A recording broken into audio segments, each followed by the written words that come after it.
Hey everyone, welcome back to episode 12 of our move to the USA. Now, I originally thought this was going to be a quick update, but when I started writing my notes, I realised this was a bit of a longer update than expected. There was a lot more to say. So I'm actually going to break this update into two parts.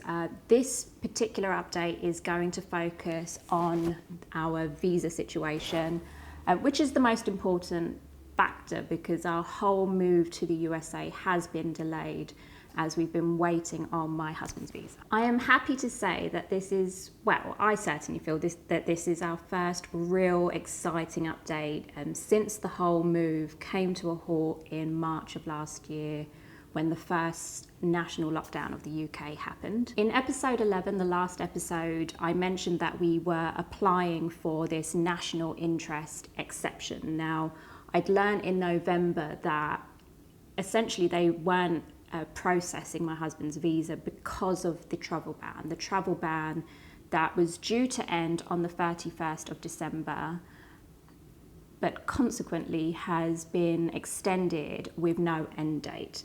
And the embassy essentially explained to me that the only way that they can process my husband's visa is if I am authorised for that national interest exception.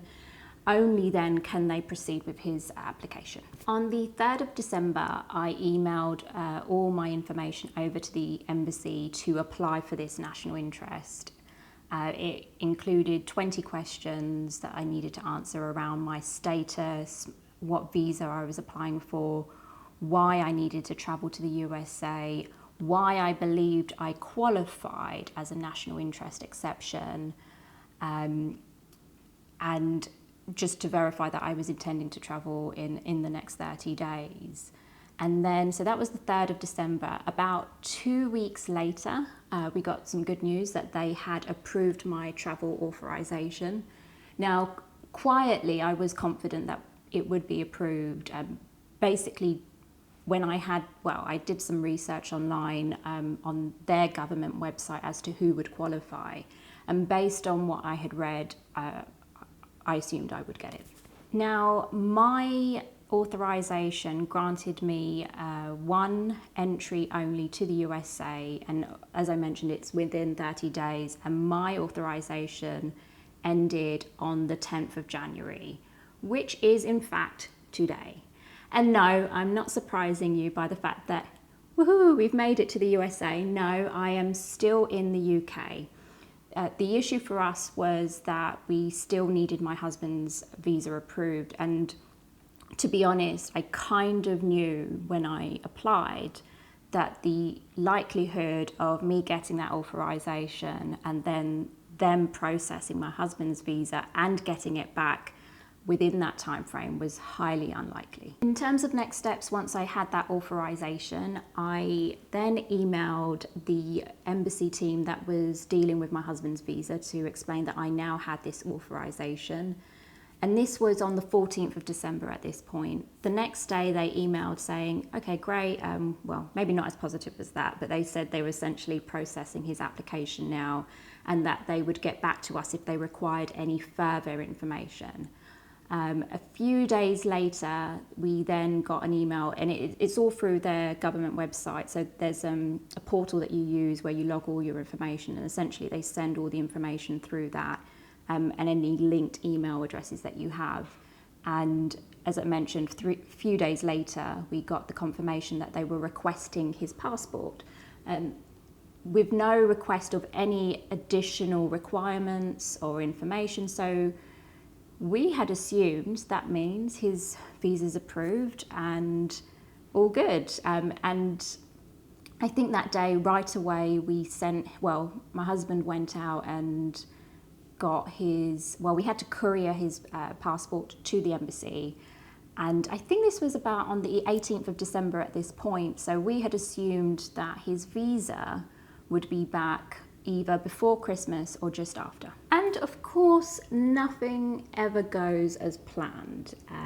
So we were waiting for this email to come through saying, yep, your passport's, your visa is now in your passport and we're sending it back. On the 4th of January, so at the beginning of this week, we got an email expecting to hear that news. But no, it wasn't confirmation that the passport was being returned to us. Instead, it was a request that we needed to pay $105 reciprocity fee. I think I said that correctly, which is the fee that you normally pay once your visa is approved. Now, at this point, they've already had his passport for 2 weeks. You may be thinking, well, why did they ask for his passport without asking for the fee as well? Why did they keep his passport and then request the fee? I don't know. I have no words. Who knows what happened there? But this week we found out we had to pay. And that's when the fun started. They sent us an email saying we needed to pay this fee, and we had 2 ways of paying it: a banker's draft or a money order made out to the US Embassy, London. This then sent my husband on essentially a wild goose chase. He went straight out on Monday morning to the banks, to the post office, trying to find out how to do this. No one knew. Even I was calling up. I called Western Union. Nobody had any idea how to do this.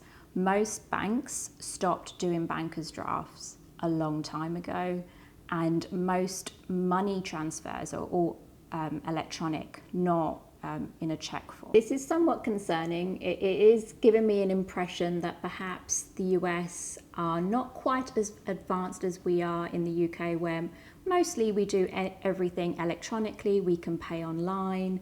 So this is giving me the interpretation that when we move to the US, that we are going to go back in time by 20 years. I think, in fact, my husband's father remembered doing banker's draft 20 years ago. So yeah, I think the US need to catch up a little bit here. Now, if any of you are trying to make a payment to the embassy, I hope to save you some time. Do not bother going to the post office. They will not be able to do it, nor will Western Union. If you're trying the banks, now we went to HSBC, Halifax and NatWest. None of them were able to do it for us. When we went to the US Embassy, they did mention that some people have managed to do it via Barclays, but we do believe that you have to bank with Barclays and they charge you a fee. So after the massive fail of trying to figure out how to make this payment, I emailed the embassy and explained our situation. How do we pay this fee? And they recommended that we could go to the embassy. We needed to book an appointment. We could do that through the people that I was emailing anyway. And in that sense, they were really quick. They responded straight away that morning, and they were also really flexible with times which we could go in.